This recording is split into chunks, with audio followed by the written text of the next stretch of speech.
Are all laws equally important? I'm right outside a park. It's right back there. It closes at 10:30. If I cut through it, am I a criminal? It sort of feels like that's not the right word to use. If I break campaign finance laws, am I a criminal?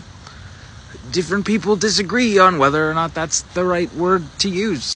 Honestly, my favorite example is speeding. It sort of just feels like everybody just agrees that you can just go a little bit over the speed limit, and does that make the world a little bit less safe? Yeah, but we're all just sort of okay with it. The speeding case proves something interesting, though, which is that breaking the law kind of comes in degrees. Let me demonstrate. I think that's the park. So, not a criminal, criminal, not a criminal, criminal, more criminal, more criminal. Ooh, no. The hope, at least in principle, would be that the more serious of a law that you break, the larger consequence or the greater debt to society you have.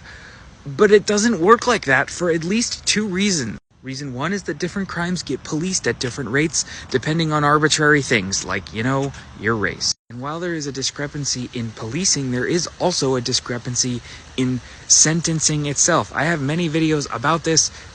We all know this. But the second reason that doesn't really get talked about is that as your socioeconomic status increases, you get to change what the laws are by many mechanisms. Getting elected to office, by buying your way through with campaign money, but fucking buying a lobbyist. Back to here, it's like, oh, not a criminal, but if I'm rich enough, I just buy it, and then I am free to do what I want there.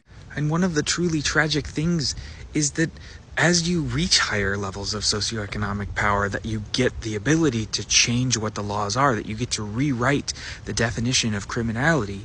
You also reach levels of power that the amount of harm that you can do increases drastically. I've talked in other videos about January 6th and COVID denial and the real loss of life that has come about via disinformation campaigns, but the real example feels to me like climate denial, oil lobbyists, and people who are profiting from things that are taking lives. The level of criminality associated with the oil lobby is a unprecedentedly dangerous risk. And they're powerful enough that they get to rewrite the laws they've bought and paid for. My own Senator Josh Hawley, for instance. This to say nothing of wage theft, union busting, millions of dollars of tax evasion by major corporations. The law and order people could be onto something, but it seems to me like they're going after all the wrong crimes.